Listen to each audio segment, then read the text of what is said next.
இந்தாங்க. கொடுங்க.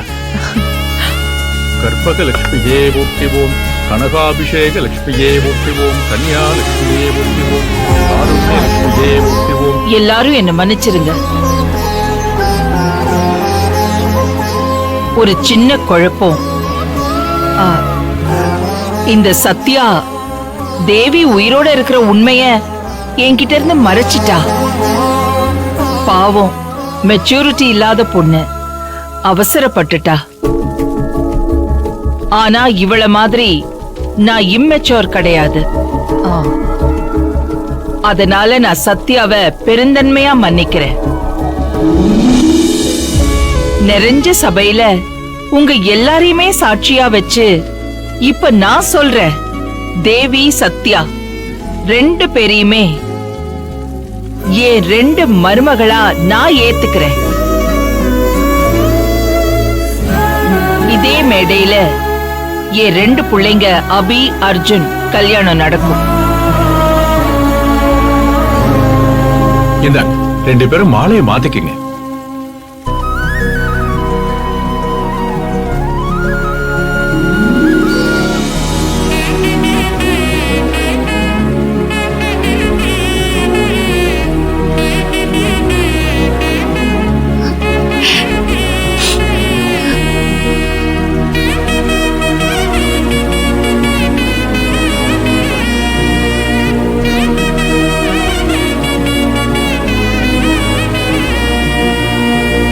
இந்தாங்க.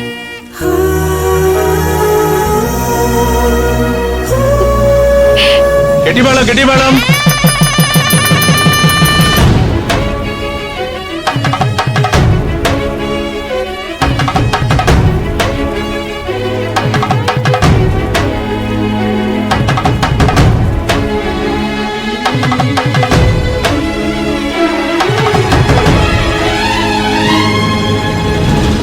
அர்ஜுன் மாப்பிள்ள, நீங்களும் தாலியை கட்டுங்க.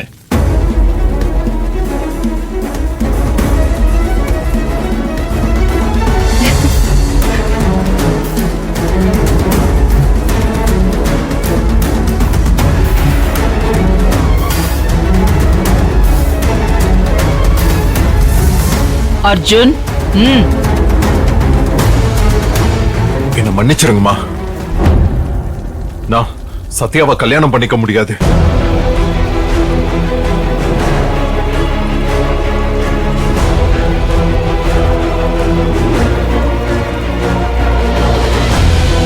அர்ஜுன், என்னடா?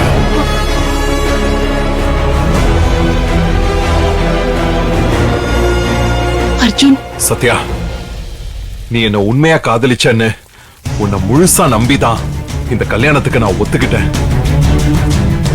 ஆனா நீ என் கூட பழகினது, பேசினது எல்லாமே நடிப்பு. அபிய நீ நெருங்கிறதுக்காக என்ன ஒரு பகடக்காயா யூஸ் பண்ணிருக்க. என்னால இனிமே உன்னை ஏத்துக்கவே முடியாது.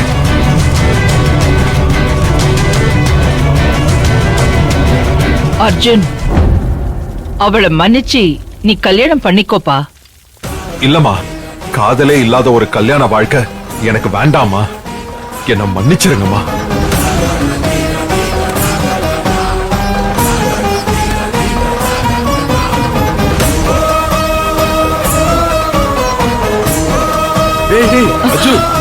அர்ஜுன் நில்லு.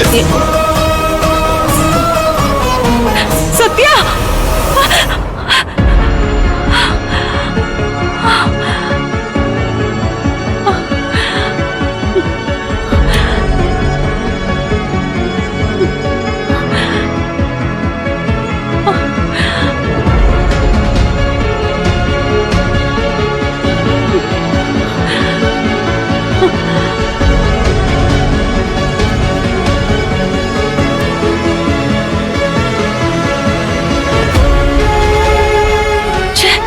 இவ்வளவு நேரம் கனவுதான் கண்டிருக்கோமா?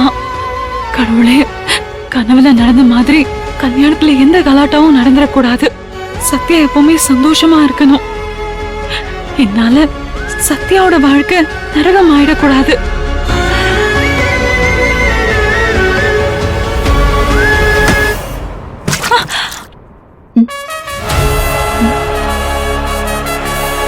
என்னாச்சு? சாரி ஆதிரை. என்னாச்சு தேவி? இன்னும் நீங்க தூங்கலையா? தூக்கம் வரல. எனக்கு ரொம்ப பயமா இருக்கு. என்ன பயம்? விடிஞ்சா கல்யாணம். நாளைக்கு காலையில சத்யா மண்டபத்துல செல்வநாயகி கிட்ட எல்லா உண்மையும் சொல்ல போறேன்னு சொல்லிட்டு போனா. என்ன நடக்க போகுதுன்னு நினைச்சா எனக்கு ரொம்பவே பயமா இருக்கு. இத பாருங்க, உங்களுக்கு இந்த பயமும் டென்ஷனும் வேண்டாம். நீங்க ஒண்ணு தனியாள் இல்ல. செல்வநாயகியோட விரல் நகம் கூட உங்க மேல பட முடியாது. நாங்க எல்லாருமே உங்களுக்கு துணையா இருப்போம். நீங்க சந்தோஷமா ஜாம்னு அபிய கல்யாணம் பண்ண போறீங்க. நீங்க ஆசைப்பட்ட வாழ்க்கை நாளைக்கு உங்களுக்கு அமைய போகுது. இங்க பாருங்க, நிம்மதியா படுங்க. சரி, நீ தூங்கு. நான் கொஞ்ச நேரம் இப்படி உட்கார்ந்துட்டு இருக்கேன். சரி. சத்யா இப்ப என்ன செய்யறா? என்ன முடிவு எடுத்திருக்கா? ஒண்ணுமே புரியலையே.